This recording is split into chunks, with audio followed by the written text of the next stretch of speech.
विजय सिन्हा को आप लोग बुड़बक बता रहे हैं, आरजेडी के आईडी से बार बार शेयर किया जा रहा है, बुड़बक है।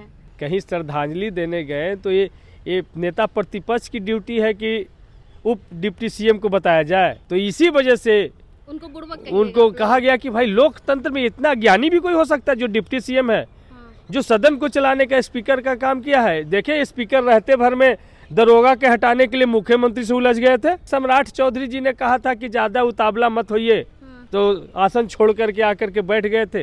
यदि चार्जेस लालू यादव पर चारा घोटाले का है तो वही सेम चार्जेस तो जगन्नाथ मिश्रा पर था, तो उनको चारा चोर आप क्यों नहीं कहते हैं? उनके बेटा को तो आप नीतीश मिश्रा जी को आप उद्योग मंत्री बना रखे हैं, तो इस पर बीजेपी का कोई जवाब आया? सैफिया कुरैशी ने जिस बहादुरी के साथ में उनके आतंकी ठिकानों को उन्हीं के घर में घुस करके तबाह करने वाली बेटी के बारे में बीजेपी की मानसिकता क्या है कि बीजेपी के मध्य प्रदेश के मंत्री विजय शाह जी किस तरीके का बयान उनके लिए इस्तेमाल करते हैं? क्या बीजेपी ऐसे धर्म संप्रदाय भेदभाव वाले जो मानसिकता वाले से ग्रसित है, ऐसे मंत्री पे कार्रवाई करने का विचार रखती है? आपके सांसद भी तो पीछे नहीं है, वो भी तो विफल बता रहे, तो सेना का अपमान करना हो गया। एक तरफ भाजपा जो है ऑपरेशन सिंदूर को सफल बता रही है, तिरंगा यात्रा निकालने जा रही है, वहीं दूसरी तरफ जो है राजद की तरफ से बयान दिया जाता है कि ऑपरेशन सिंदूर जो है विफल है, जो भाजपा है वही इसको सफल बता रही है। राजद के सांसद सुधाकर सिंह का ये बयान है। हमारे साथ राजद के युवा विधायक हैं सतीश दास जी, आपकी पार्टी की तरफ से सांसद जो है आपके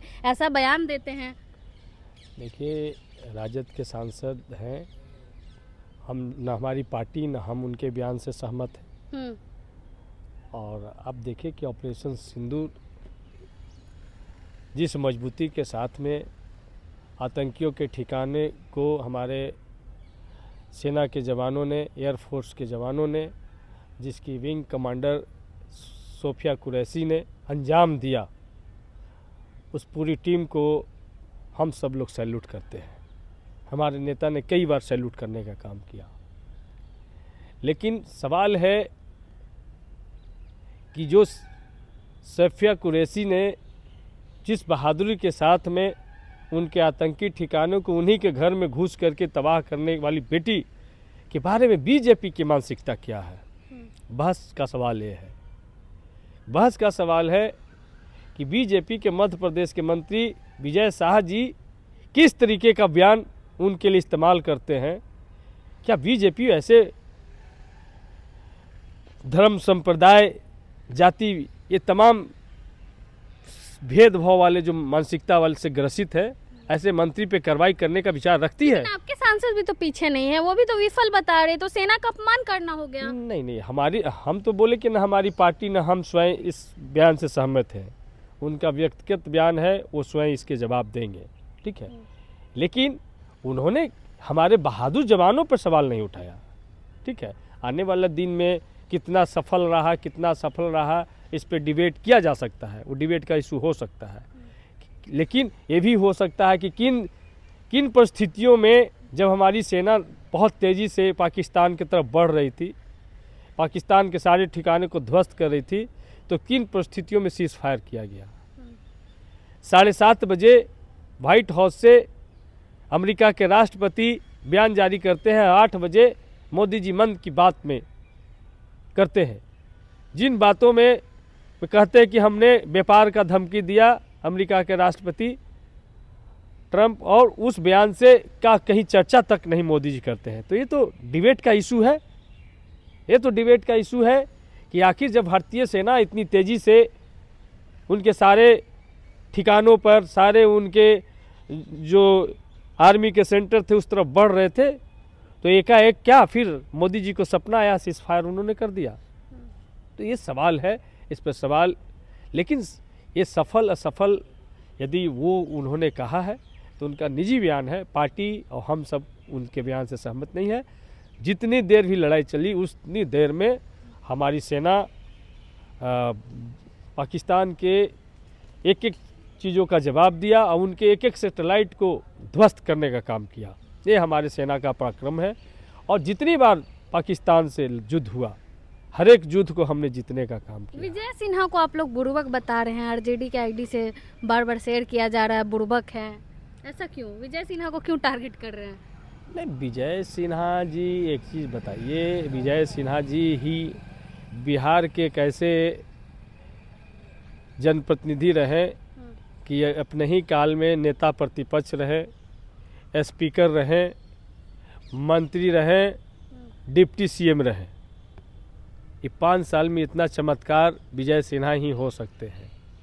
और विजय सिन्हा अभी बीजेपी के अंदर ये लड़ाई चल रहा है कि नंबर 1 कौन, सम्राट की विजय। तो भाई ये तो हमको लगता है कि टॉस करके इन लोग को तय कर लेना। तेजस्वी यादव गए श्रद्धांजलि देने तो हमको नहीं बताया, इसीलिए हम नहीं जा पाए। तो तेजस्वी यादव जी तो वही इसीलिए तो कह रहे हैं कि भाई कहीं श्रद्धांजलि देने गए तो ये नेता प्रतिपक्ष की ड्यूटी है कि उप डिप्टी सीएम को बताया जाए। अरे सरकार की ड्यूटी है कि इसकी सूचना सभी तक नेता प्रतिपक्ष से लेकर तमाम लोगों को दिया जाए। तो इसी वजह से उनको कहा गया कि भाई लोकतंत्र में इतना ज्ञानी भी कोई हो सकता है जो डिप्टी सीएम है, जो सदन को चलाने का स्पीकर का काम किया है। देखिए स्पीकर रहते भर में दरोगा के हटाने के लिए मुख्यमंत्री से उलझ गए थे। आपने देखा था ना, देखा था कि सम्राट चौधरी जी ने कहा था कि ज्यादा उतावला मत होइए, तो आसन छोड़ करके आकर के बैठ गए थे। मतलब कह रहे दोनों में बन नहीं रही है, दोनों डिप्टी सीएम में बनती नहीं है, नंबर 1 का रेस चल रहा है। भाई नंबर 1 तय कर देना चाहिए, टॉस हमको डिप्टी सीएम बेस्ट है। गांधी मैदान में टॉस हो जाना चाहिए कौन नंबर 1 नंबर 2 है। आपके लिए नंबर 1 कौन है, क्या लगता है दोनों डिप्टी सीएम में से कौन है अच्छे? ये पूरा सरकार ही डिरेल है।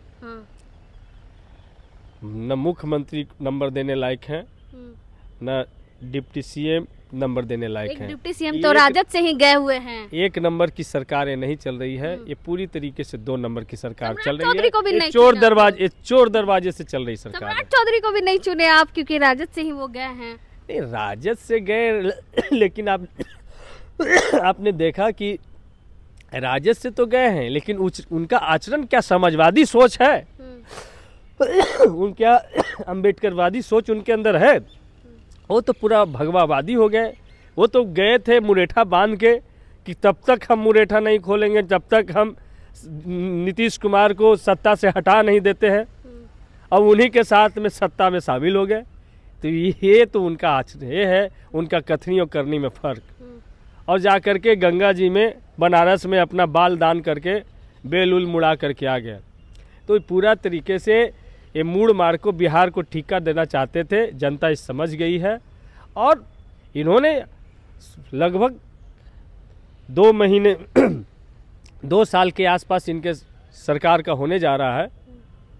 ये कोई उपलब्धि तो बताए कि इन्होंने कौन सी उपलब्धि इस लगभग 20-22 महीनों में कौन सी उपलब्धि इन्होंने हासिल किया, कितने लोगों को रोजगार ट्रांसपेरेंट तरीके से देने का काम किया, कितने खेत तक पानी उन्होंने पहुंचाने का काम किया। इन सब मुद्दों पे तो नहीं, लेकिन उनके द्वारा बिहार में पेयजल को लेकर के हाहाकार है, कितने लोग को पेयजल पहुंचाने का काम किया। सवाल तो ये है, रोज बरोज लाइन ऑर्डर का सवाल है। पटना में आप देखते हैं महिलाओं की हत्या हो जाती है, 12 में देश का सबसे बड़ा लूट ज्वेलरी का हो जाता है। इन अपराधियों पर तो कुछ काम करें। तो जो इन लोगों को काम मिला है उस पर इन लोग काम नहीं करते हैं, सिर्फ बकैती करने के लिए। वीडियो भी शेयर किया गया है जिसमें गाना दिखाया गया है। लालू यादव जो है रेल घोटाला, तेजस्वी जमीन घोटाला, गैंग्स ऑफ घोटालेबाज बता रहे हैं। वो तो दिख रहा है कि व्यापम घोटाला किसने किया, सृजन घोटाला किसने किया, बालकागिरी मुजफ्फरपुर का आरोप किन पर है, ऐसा आरोप किसी पर लगा है? वीडियो देखा है आपने? वो तो हमारे नेता ने तो साफ साफ कहा था कि भाई यदि चार्जेज लालू यादव पर चारा घोटाले का है तो वही सेम चार्जेज तो जगन्नाथ मिश्रा पर था। तो उनको चारा चोर आप क्यों नहीं कहते हैं? उनके बेटा को तो आप नीतीश मिश्रा जी को आप उद्योग मंत्री बना रखे हैं। तो इस पर बीजेपी क्या कोई जवाब आया? तो सवाल है कि इनके साथ जो चला जाता है वो बड़ा दूध का धोया हो जाता है। इनके पास जो वॉशिंग मशीन का पाउडर है वो धो देते हैं भ्रष्टाचारियों को, और इनके खिलाफ जो होता है वो भ्रष्टाचार। ये बिहार के लोग समझ चुके हैं कि बिहार को इन 20 सालों में और 11 साल से डबल इंजन की सरकार ने बिहार को ठगने का काम किया। 1 रुपये का कोई इन्वेस्टमेंट नहीं आया यहाँ पे। आप देख सकते हैं कोई फूड प्रोसेसिंग पार्क नहीं बना, कोई कपड़ा उद्योग नहीं बना। जो चक्का कल कारखाने जो लालू यादव जी ने दिया था उसके बाद कोई कल कारखाना नहीं लगा। और बिहार पलायन में नंबर 1 है। बिहार आप देख सकते हैं भूखमरी में नंबर 1 है। बिहार महिलाओं के उत्पीड़न में नंबर 1 है। बिहार SC/ST पर अत्याचार के मामले में नंबर 1 है, बिहार कुपोषण के मामले में नंबर 1 है, बिहार के 41% बच्चे बौनापन के शिकार हैं, ये पूरे देश में नंबर 1 है। तो सवाल ये है कि आप किस तरफ से नंबर 1 बनाना चाहते हैं। ये साफ साफ ये आंकड़ा NCRB का डाटा और तमाम चीज़ें बता रहा है। तो बिहार आज GDP के मामले में भी पिछड़ी है, प्रति व्यक्ति आय के मामले में देश में सबसे कम है, शहरी और ग्रामीण क्षेत्रों के बीच में भारी अंतर है इनकम में।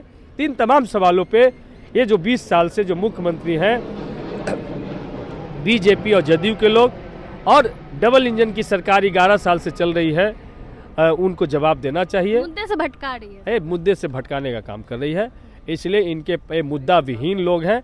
हमारे पास, हमारे नेता तेजस्वी यादव जी के पास महिलाओं के लिए, बेरोजगारों के लिए, जो पलायन हुआ उसके लिए, शिक्षा के लिए, तमाम सेक्टर के लिए हमारे पास पॉलिसियां हैं, हमारे पास ब्लूप्रिंट है और हम जब आएंगे तो उसको लागू करेंगे। चलिए, बहुत बहुत धन्यवाद। हमारे साथ राजद के विधायक सतीश दास जी थे, अपने सुना इन्होंने क्या कुछ कहा। बाकी में अपनी राय कमेंट बॉक्स में जरूर दें। धन्यवाद।